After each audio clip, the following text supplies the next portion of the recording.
तहरीक इंसाफ ने कायमा कमेटियों से इस्तीफे के बाद कौमी असम्बली के इजलास का भी बॉयकॉट कर दिया है। PTI के अरकान पार्लियामेंट ने बाहर अपनी अलग असम्बली लगाई और असद कैसर ने इजलास की सदारत की। इजलास में सैलाब मुतासरीन और अफगानिस्तान में ज़लज़ला मुतासरीन के लिए करारदाद मंजूर की गई। और आज इमरान खान से मुलाकात के बाद chairman PTI barrister Gohar Khan ने मीडिया से गुफ्तगू करते हुए कहा कि इमरान खान ने कहा है कि हमारा फैसला अटल है, इस्तीफे वापस नहीं लेंगे। कायमा कमेटियों से नेशनल असम्बली के इस्तीफे दे चुके हैं। कुछ हमारे मैंने जो अवेलेबल नहीं थे उन्होंने भी दिया। खान साहब ने उसमें फर्दर हिदायत दी हैं कि कल परसों तक अपने चाबी तक, अपने ड्राइवर तक, अपनी गाड़ी तक सब कुछ वापस करें। ये फैसला हमारा अटल है। फैसला इस्तीफे जो है वो हम वापस नहीं लेंगे। इसके अलावा इमरान खान की रिहाई के हवाले से भी चेयरमैन तहरीक इंसाफ बैरिस्टर गौहर खान और वज़ीर आला खैबर पख्तूनख्वा लेमिन गंडापुर ने बात की है। आज अडयाला जेल के बाहर इमरान खान से मुलाकात से पहले जब नुमाइंदा जियो न्यूज़ शब्बीर डार ने बैरिस्टर गौहर खान से सवाल किया कि आप एहतजाज भी कर रहे हैं, अदालतों में भी हैं, मगर लग नहीं रहा कि हालात किसी तरफ जा रहे हैं, इस पर आपकी क्या हिकमत अमली है? तो बैरिस्टर गौहर खान ने कहा कि लग नहीं रहा कि हालात बेहतर हो रहे हैं। और इमरान खान की रिहाई के हवाले से सवाल के जवाब में बैरिस्टर गौहर खान ने कहा कि इसमें पेशरफ्त हो सकती थी। हमें लग रहा था कि कॉन्टैक्ट इस्टेब्लिश हो रहा है, तो उसी रात इमरान खान को दोबारा एक केस में अरेस्ट कर लिया गया। आपने एहतजाज भी किया, आप मुस्तफ़ी भी हो रहे हैं, आप अदालतों में भी है, आप सड़कों पे भी आए, लग नहीं रहा कि हालात किसी तरफ जा रहे हैं, तो इस पर अब क्या हिकमत अमली होगी? आपके साथ इत्तेफाक करता हूँ कि लग नहीं रहा कि हालात बेहतर हो रहे हैं, लेकिन हम एक सियासी पार्टी है और सियासी एक्टिविटीज़ करना हमारा हक है। और हम ये तो नहीं कह सकते, सियासी वर्कर कभी मायूस नहीं होते, वो मुसलसल जदोजहद करते हैं और जब वक्त आ जाता है, अल्लाह ताला चाहता है तो वो कामयाबी से हमकिनार भी करता है। आप समझते हैं कि एक दो मरतबा मौके आए थे कि खान साहब की रिहाई मुमकिन हो सकती थी? कई सारे ऐसे मौके तो आए थे जिसमें से कोई पेशरफ्त आगे कुछ हो सकता था, लेकिन वो हम बता चुके हैं कि देखो ओवरनाइट जिस वक्त हम आलमोस्ट एट द वर्ज थे, हमारी कोई डायलॉग की आगे तरफ बात नहीं बढ़ी थी, लेकिन एक ऐसा कंटेस्ट इस्टेब्लिश हो चुका था जो हम सोच रहे थे कि ये कंटेक्ट अगर इस्टेब्लिश रहे और आगे बात बढ़े तो कोई बेहतरी की तरफ हम चले जाते। लेकिन उसी नाइट खान साहब को दोबारा एक केस में अरेस्ट किया गया जिससे सारे हालात जो है ना रिवर्स हो गए। इसके अलावा वज़ीर आला खैबर पख्तूनख्वा लेमिन गंडापुर ने मीडिया से गुफ्तगू करते हुए कहा कि इमरान खान की रिहाई में दो रुकावटें हैं। एक तो ये कि मुल्क में आइन और कानून नहीं है, दूसरा इमरान खान के एस्टैब्लिशमेंट के साथ मसला है, वो उन्होंने खुद हल करना है, मेरे पास उसका इख्तियार नहीं है। इमरान खान की रिहाई में जो रुकावटें हैं दो हैं। एक रुकावट है कि मुल्क में कानून नहीं है, आइन ही नहीं है, तो वही बहुत बड़ी रुकावट है। जब कानून फाल हो जाएगा मुल्क के अंदर तो खान साहब रिहा हो जाएंगे।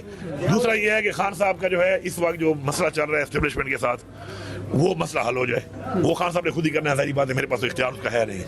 दूसरी तरफ अली अमीन गंडापुर ने आज इस्लामाबाद में KP हाउस में सहाफ़ियों से तवील मुलाकात की और कहा कि माजी के वाक़यात के बाइस फ़ौज और इमरान खान के दरमियान एतमाद का फुक़दान है, माफ़ी से बाहर निकलें, जो हुआ उसे ख़त्म करें, आगे बढ़ें। उन्होंने डायलॉग का आगाज़ किया मगर फिर वो ख़त्म हो गए। अली अमीन गंडापुर ने मज़ीद कहा कि एक वक्त आएगा कि जब सबको एहसास होगा कि मुल्क के लिए बैठकर बात करें। इस पूरी सूरत हाल पर बात करेंगे। हमारे साथ नुमाइंदा जियो न्यूज़ हैदर शराजी मौजूद हैं, जो अली अमीन गंडापुर के साथ मीटिंग में भी मौजूद थे। इसके अलावा मुनीफ फारूक साहब हमारे साथ मौजूद होंगे, उनसे भी बात करेंगे। हैदर शराजी, पहले आप बताइएगा, अली अमीन गंडापुर ने सहाफ़ियों से भी कोई 2 घंटे की नशिस्त में बात की है, इसके अलावा भी बातें की हैं, क्या बातें की हैं? देखिए, अली अमीन गंडापुर की ये एक नशिस्त नहीं है, ये इससे कबल रमज़ान में एक इफ्तारी के मौका पर उन्होंने सहाफ़ियों के साथ नशिस्त रखी थी। लेकिन अब पार्टी के रहनुमा भी ये सोच रहे हैं कि क्यों अचानक उन्होंने रिपोर्टर्स, फिर एंकर पर्सन, इसके अलावा ब्यूरो चीफ और डायरेक्टर न्यूज़ के साथ एक तवील मुलाकातों का सिलसिला शुरू कर दिया है। ये ऐसे वक्त में मुलाकातें हो रही हैं या पार्लिमानी कमेटी के इजलास में अली अमीन गंडापुर अचानक पहुँचे जब इमरान खान ने आखिरी मुलाकात में कहा था कि अली अमीन गंडापुर मुझसे मिलने क्यों नहीं आते।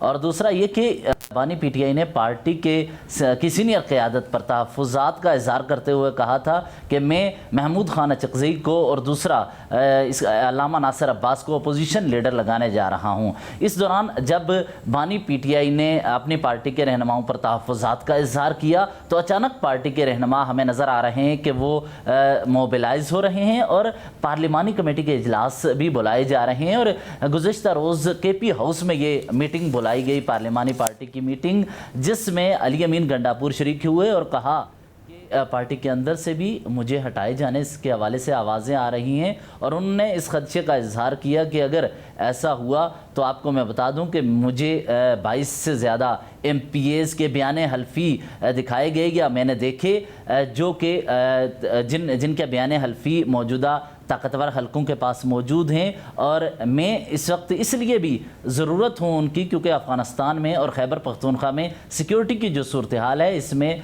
वहाँ पर जिरगे का सिस्टम चल रहा है, तो इस वक्त वो नहीं हटाएंगे। और आप भी जो मुझे हटाने के ख्वाब देख रहे हैं, अपने घोड़े अस्तबलों में बांध लें। इसी दौरान पार्लिमानी पार्टी ने एक फ़ैसला किया, मुकम्मल मशावरत की कि अब बानी पीटीआई के पास जाकर हमें बताना चाहिए कि पार्लिमानी पार्टी या मौजूदा पीटीआई की क़यादत को मुज़ाकरात यानी बामानी मुज़ाकरात का मुकम्मल इख्तियार दिया जाए। अब ये मुकम्मल इख्तियार पीटीआई की मौजूदा क़यादत ऐसे वक्त में मांग रही है जब गुज़श्ता हफ्ते ही बानी ने महमूद खान अचकज़ई को मुज़ाकरात का इख्तियार दिया और कहा कि आप अपोजिशन लीडर हैं, आगे बढ़ें। लेकिन पीटीआई अपनी ही जमात अपोजिशन इत्तेहाद की तरफ नहीं बढ़ रही, जिसका सलमान अकरम राजा और अलीमा खान और अली अमीन गंडापुर ने फिर इस हवाले से क्या बातें की? जब आज साथियों से भी उन्होंने 2 घंटे की नशिस्त की, क्या बातें की?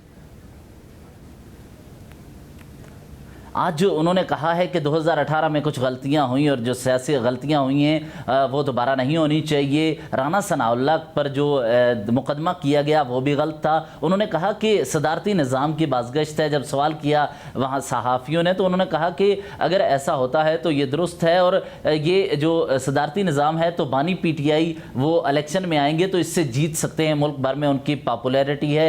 इसके अलावा अली अमीन गंडापुर ने कालाबाग डैम के हवाले से भी बात की है कि ये डैम बनना चाहिए और मुल्क भर में इत्तफाक राय पैदा होना चाहिए। और उन्होंने सियासी इत्तफाक राय की ऐसे वक्त में बात की है जब वो एक जुमले में सियासी इत्तफाक राय और तमाम सियासी जमातों से मुज़ाकरात की बात कर रहे थे। अगले ही जुमले में उन्होंने मौलाना फजलुर रहमान पर तनकीद की और साथ ही पीपल्स पार्टी के गवर्नर पर तनकीद की, यानी वो मुज़ाकरात की भी बात कर रहे हैं दीगर सियासी जमातों पर और उन पर तनकीद भी कर रहे हैं, जबकि पार्टी के मुतअद्दिद रहनुमा ये समझते हैं कि ये ऐसे वक्त में पार्टी के वो लोग मोबिलाइज हो रहे हैं जो गुज़श्ता चंद माह से पार्लिमानी मौजूदा हुकूमत को जवाज़ फराहम करने के लिए इस असेंबली में भी रह रहे थे और हर वक्त मुज़ाकरात की बात करते थे जबकि मुज़ाहमत की बात नहीं की जा रही थी। क्या वजह है कि वो सब इकट्ठे हो रहे हैं? और एक और बात, अपोजिशन इत्तेहाद को भी इस सारे अमल से दूर रखा जा रहा है।